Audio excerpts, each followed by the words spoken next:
Foi escolhido, né, após a confecção desse lema, porque foi uma construção coletiva das pessoas que trabalham com deficiência, do próprio deficiente ser o agente da ação dele. Então, assim, quebrar a resistência própria. Ele tem que agir, ele que tem que construir a sua acessibilidade. As leis estão aí, um conjunto de direitos, né, já garantido em várias leis federais, estaduais, municipais. Divinópolis, nesse sentido, tem uma legislação muito completa e muito boa para que a pessoa com deficiência atue dentro do conjunto do social da cidade. Agora, Altamiro, nós percebemos, inclusive na TV Candidez, durante toda a semana, uma série de reportagens especiais que produzimos através da TV Candidez, mostrando, de fato, uma reflexão cada vez mais necessária da sociedade e dos próprios deficientes para superar, vencer os limites e conseguir realmente uma realização profissional e como ser humano também, né? Sim, a questão da deficiência é mais ligada à resistência própria e dos familiares que de alguma forma os cercam dentro de casa ou os impedem de ser autores da própria história. São cidadãos como todos nós, têm direitos, assim como têm deveres, mas de alguma forma esse usufruto dos direitos e dos deveres são cerceados pelo conjunto da sociedade por uma visão ainda paternalista de proteção e que acaba os impedindo de ser um indivíduo pleno. Altamiro, quantos anos que você já tem de militância na APAE e também no Instituto Helena Antipov? Bom, eu fui levado a essa área pelo nosso saudoso ex-prefeito Antônio Martins Guimarães e fui ajudar na tesouraria lá do Instituto Helena Antipov, numa época assim que ainda havia muita poesia, muito idealismo, e hoje está partindo por uma praticidade mais próxima da realidade, onde a pessoa com deficiência, né, ele atua como gestor dos seus direitos, né, principalmente agora na defesa do seu emprego. Então, desde 1980, que eu estou atuando lá dentro do Instituto e auxiliando outras entidades que Divinópolis, nesse sentido, tem uma assistência muito boa, pois nós temos 6 entidades que trabalham com a pessoa com deficiência. Então, praticamente todas as áreas de deficiência têm uma organização não governamental atuando nessa área. E Divinópolis tem 2 públicas, que é uma escola estadual de ensino fundamental e uma escola infantil, que é municipal. Ao longo de todos esses anos de militância, você acredita que houve já um avanço na construção de uma política pública e também dessa rede de assistência aos deficientes, que não deve ser adstrita aos deficientes somente, mas toda a família e a sociedade como um todo tem que ser trabalhada, né, Altamiro?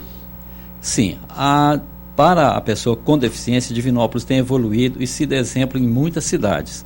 Para as famílias ainda é um pouco fraca a atenção, principalmente na questão médica, né? Nós acabamos de falar na questão da rede de assistência, que não há um trabalho conjunto nas 3 áreas, né? Da saúde, da assistência social e da educação. SUAS e educação. O SUAS e a educação.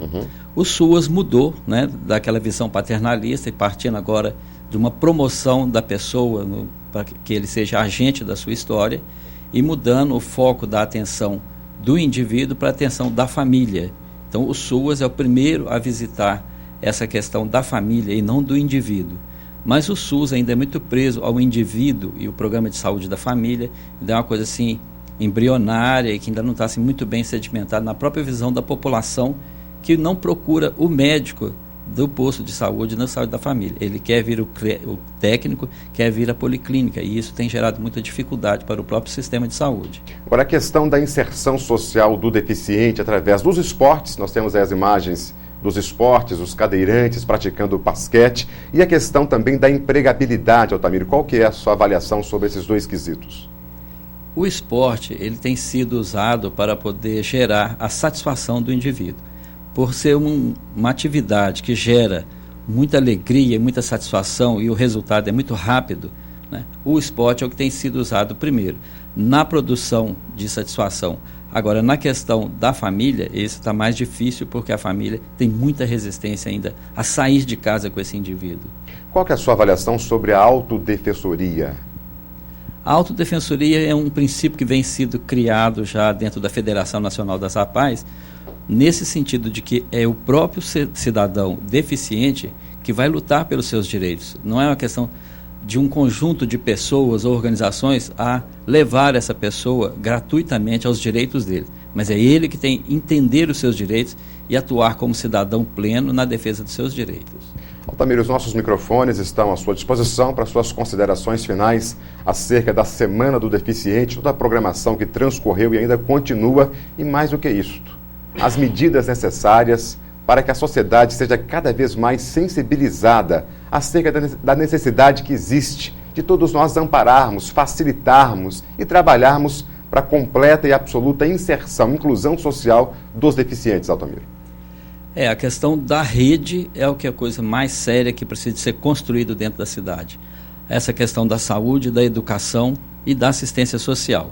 Nós acabamos de ver você falar aí nessa questão dos usuários de droga, mostrou lá as pessoas grávidas, né, que vão gerar mais crianças com situações gravíssimas de saúde e que são geradores de pessoas que vão ter essas dificuldades para o resto da vida. Se não houver uma ação integrada da educação, da assistência social e da saúde, nós continuaremos a ter essa dificuldade dessas pessoas que não têm a cidadania plena, né, que não têm um autodomínio tranquilo e que possam também gerar pessoas, porque eles também vão casar, vão ter mais crianças, e esse problema vai sendo gerado e prolongado por uma situação que a gente não quer. Nós estamos aqui para ser felizes, fazer outras pessoas felizes, né? Então, assim, vendo essas pessoas sofrendo, igual a própria menina falou, ela não tem assistência, ela não sabe, ela não dá conta de deixar o vício. Então isso é uma falha nossa muito gritante de todos nós, por qualquer situação de cidadão, de religioso, de militar, de político, é uma omissão nossa não dar assistência a essas pessoas e proporcionar locais como aquele que foi mostrado, não é? Aqui é uma ação municipal de impedir a geração daqueles locais onde essas pessoas podem ficar. Eles não estão escondidos, eles estão à mostra quando a gente passa ali, os vê lá diariamente e na frente de todas as autoridades que passam lá e ninguém faz nada. É uma omissão vergonhosa para a cidade de Divinópolis. São palavras do secretário da PAI e gerente do Instituto Helena